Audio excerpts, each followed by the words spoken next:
खुलुमबाय लोगोफोर, दिनै आं नोंथांमोननि गेजेराव गोदान मोनसे भिडिअ लानानै फैलायबाय। बे भिडिअआनो जाहैबाय जोङो कारेन्ट लकेसन बा नोंथाङा नोंथांनि लाइभ लकेसन थानाय जायगाखौ माबोरै सेन्ड खालामनो हागोन गुबुन सासे लोगोनो। आं दिनै नोंथांमोननि गेजेराव बिनिनो मोनसे भिडिअ लाबोनाय जाबाय।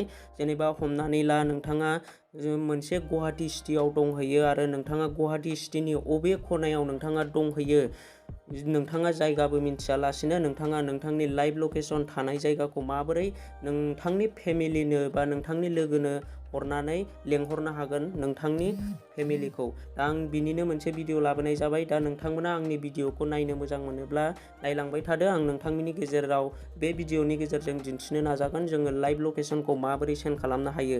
दा आङो आंनि WhatsAppखौ अपेन खालामनोसै। WhatsAppखौ अपेन खालामनानै नोंथाङा सोर लोगोखौ नोंथाङा लेंहरनो सानदों नोंथाङा बिनि WhatsAppआव थांदो लोगोफोर। दा आङो एगजामपोल दिन्थिनो थाखाय आङो जिखुनु सासे लोगोनो आंनि लकेसनखौ सेन्ड खालामनोसै लोगोफोर। दा जोङो बेखौ सेन्ड खालामनो थाखाय नैबाहाय क्लिक खालामनानै होनांगोन। आं थिर आइकन होनायाव बेयाव क्लिक खालामनानै होनाय लोगो लोगो नै नोंथांमोना बेयाव नुनो मोन्दों लकेसन।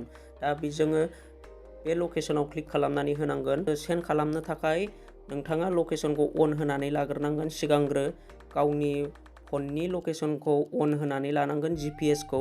दा आं बे GPS-खौ अन होनानै लाबाय। GPS-खौ अन होनानै लाखांनायनि उनाव नैबे अकेआव क्लिक खालामनानै होनांगोन। अकेआव क्लिक खालामनानै जोङो बेक फैफिननांगोन। दा आं बेक फैफिनबाय लोगोफोर। नोंथांमोना बेहाय शेयार लाइभ लकेसन होननाय मोनसे अपसन नुनो मोन्दों, जोङो बेयाव क्लिक खालामनानै होनांगोन। आं दा बेयाव क्लिक खालामनानै होनोसै। बेयाव क्लिक खालामनानै होनाय लोगो लोगो नै शेयार लाइभ लकेसन, नोंथाङा बेसेबां मिनिट बे नोंथांनि जायगायाव थागोन, बेसेबां घन्टा नोंथाङा नैबेयाव नुनो मोनगोन।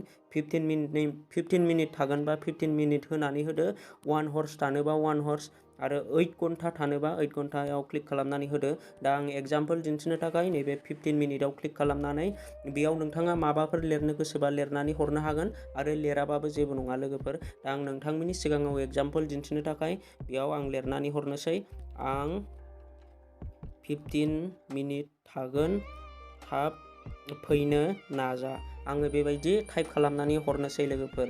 आङो सासे लोगोखौ लेंहरनो थाखाय नैबे सेन्डआव क्लिक खालामनानै होनोसै नै।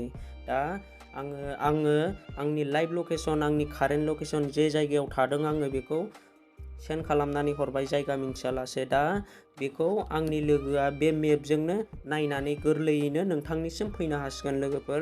दा दिनैनि भिडिअआ बेखिनियानोसै लोगोफोर। नोंथांमोना आंनि भिडिअखौ नायनानै माबायदि मोनदों अननानै कमेन्ट खालामदो आरो मोजां मोनदोंब्ला नोंथाङा आंनि चेनेलाव दिनैसो गोदानै फैदोंब्ला चेनेलखौ साबस्क्राइबजों लोगोसे लाइक खालामनानै गालांदो। नेक्स्ट भिडिअआव थाबैनो लोगो मोनफिनगोन।